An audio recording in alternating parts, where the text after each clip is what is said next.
Welcome to the TAC Index AI podcast, July 29th, 2026, where we blend TAC IP data, reports, and charts with the latest news in all things logistics, with a focus on air cargo. Today, we're looking at a pretty massive global paradox for you all. Yeah, it's definitely a weird one. I mean, energy prices are surging, the Middle East is super volatile, and yet somehow the cost to fly goods around the world just dropped. Right, which, makes zero sense on the surface. Let's find out why. Well, to crack that paradox, I mean, we really have to look at the macro picture first. Yeah. So July actually gave us a moderate economic pickup. Okay, right, PMI numbers. Exactly. The U.S. Purchasing Managers Index hit 53.6, and the Eurozone hit 51.9. And, since any number over 50 means the manufacturing sector is actively expanding, that's a really clear signal of growth. But that growth is basically fueled by a temporary breather, right? Like in the Middle East. Yeah, exactly. Yeah. Back in June, there was that memorandum to reopen the Strait of Hormuz, which obviously brought energy prices down. Right. But then, with U.S. Iran hostilities flaring up again, jet fuel costs just shot right back up. Which brings intense volatility. And we're strictly tracking the economic fallout here, but those sudden fuel price swings are absolutely giving the markets whiplash. It's like slamming the brakes in rush hour traffic. The cars in the front, like the energy markets, they stop immediately. But the cars in the back, the sea freight and retail inventory, they take a few miles to actually feel the ripple effect. Yeah, that is a great analogy. Thanks. So how is this showing up in the actual trade data for us? Well, we're seeing it in U.S. sea freight behavior right now. I mean, the U.S. goods trade deficit just narrowed by 4.2% in June. Down to what, like $101.5 billion? Yeah, exactly. And imports dropped by 2.6%.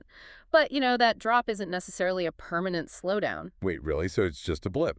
It mostly reflects a fading boost from panic restocking. Because earlier this year, businesses were aggressively stockpiling just to avoid delays from the Middle East conflict. Ah, okay. So that initial rush is settling. Right, exactly. Now that initial rush is over. I'm not sure that settling is going to last, though.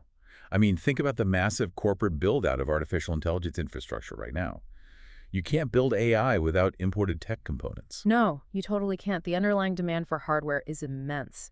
And those physical servers, they have to cross oceans. Right. So while ocean freight took a breather in June to sort of digest that earlier panic buying, the tech sector's demand is basically a coiled spring waiting to snap back. Okay, so if sea imports are pausing while underlying demand builds and jet fuel costs are shooting through the roof because of the sables.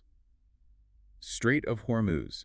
Common sense says air freight rates should be skyrocketing right now. You would think so, yeah. But if you look at the TAC index data, they just aren't.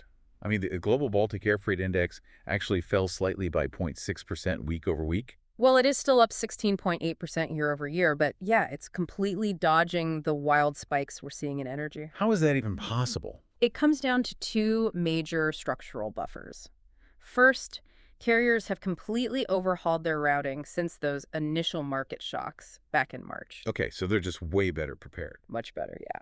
And second, the summer holiday season is providing a massive surge of extra passenger belly hold capacity. Oh, wow. So families taking summer vacation flights to Europe are like accidentally subsidizing global supply chains in the cargo hold right below them? Yeah, pretty much. They're providing the exact capacity the market desperately needs. Though, when you look at specific hubs, the regional disruptions become really obvious. Right, because it's not perfectly even. Definitely not. Like, outbound rates from China and Europe mostly fell, with Frankfurt actually dropping 7.6% week over week. But then you have outbound London Heathrow gaining 7.4%. Why such a sharp divergence there? Are carriers just, bypassing certain European hubs? It's a massive network realignment. And we see the sharpest edge of that realignment when we look at the Middle East.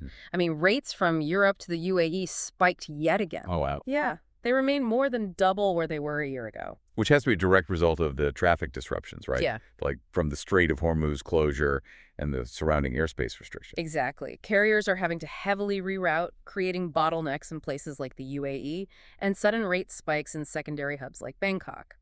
So the market is incredibly resilient overall, but highly fractured on a regional level.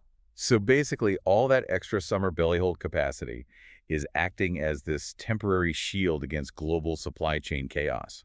It is, but that brings us to a ticking clock. The IMF is actively warning that global energy buffers are running dry as the Strait of Hormuz closure enters its 5th month. Which leaves you with this really looming question to think about. Right now, summer vacationers are keeping global cargo rates somewhat grounded.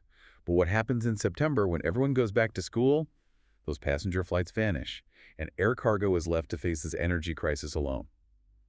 Until next time.